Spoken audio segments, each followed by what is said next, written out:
माँ का आखिरी खत।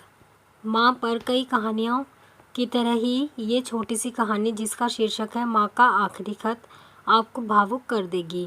इस कहानी को सुनने के बाद आप अगर माँ से नाराज़ भी हैं तो ज़्यादा देर तक नाराज़ नहीं रह पाएंगे। आइए सुनते हैं कहानी।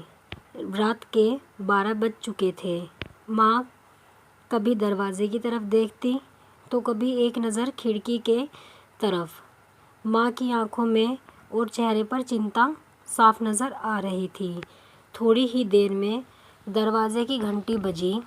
माँ ने काफ़ी तेज़ी से दरवाज़ा खोला और सामने बैठे विराज और बहू शगुन को देखकर पूछा, इतनी देर क्यों हो गई? मैं कब से तुम्हारी राह देख रही थी। माँ, मैं अब छोटा नहीं हूँ, तुम मेरी चिंता मत किया करो। विराज घर के अंदर प्रवेश करते हुए बोला, बेटा कितना भी बड़ा हो जाए माँ के लिए छोटा ही रहता है।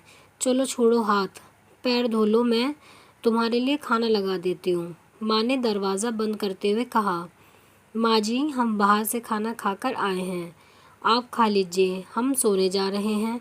बहू शगुन ने कहा, लेकिन मैंने तो तुम लोगों की पसंद की खीर बनाई है, आओ थोड़ी थोड़ी खा लो।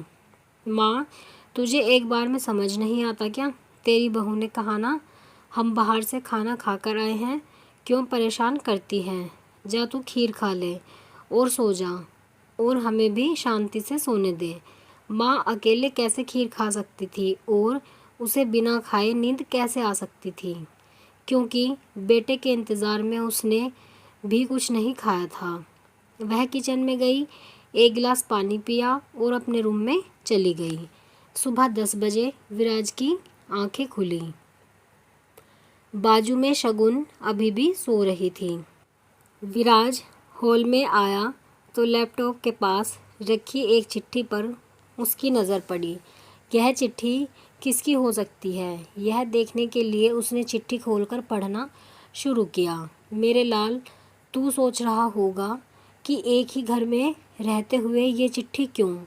मैं तुम्हें बोलकर भी ये बता सकती थी, हाँ बता सकती थी, अगर तू मेरी बातें सुनना चाहता तो।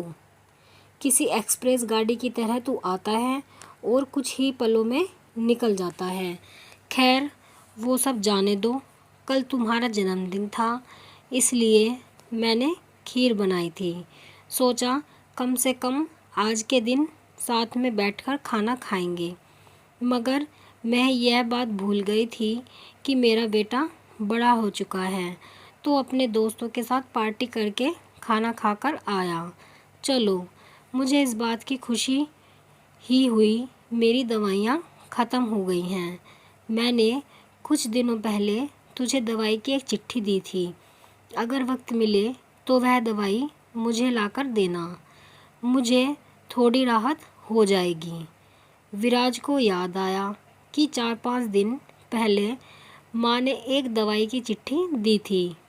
उसने अपने ऑफिस के बैग में जाकर उस चिट्ठी को तलाशा और उसे खोलकर देखा। उसमें लिखा था, मुझे ऐसी दवाई लाकर दो जिससे मैं अपने बेटे को भुला सकूं। विराज को रियलाइज़ हुआ कि मुझसे बहुत बड़ी गलती हो गई है। उसकी आंखें नम हो गईं। वह तुरंत अपनी माँ के कमरे की तरफ दौड़ा। सबसे पहले उठ जाने वाली माँ आज क्यों नहीं उठी थी, देखकर उसे आश्चर्य हुआ। उसने माँ को उठाने की काफ़ी कोशिश की, लेकिन माँ एक गहरी नींद में सो चुकी थी। विराज के पास फूट फूट कर रोने के अलावा और कोई चारा नहीं बचा। दोस्तों, यह कहने की ज़रूरत नहीं है कि माँ बाप जीवन में कितने मूल्यवान हैं। उनके रहते हुए ही उनकी सेवा करो, उनसे प्यार करो।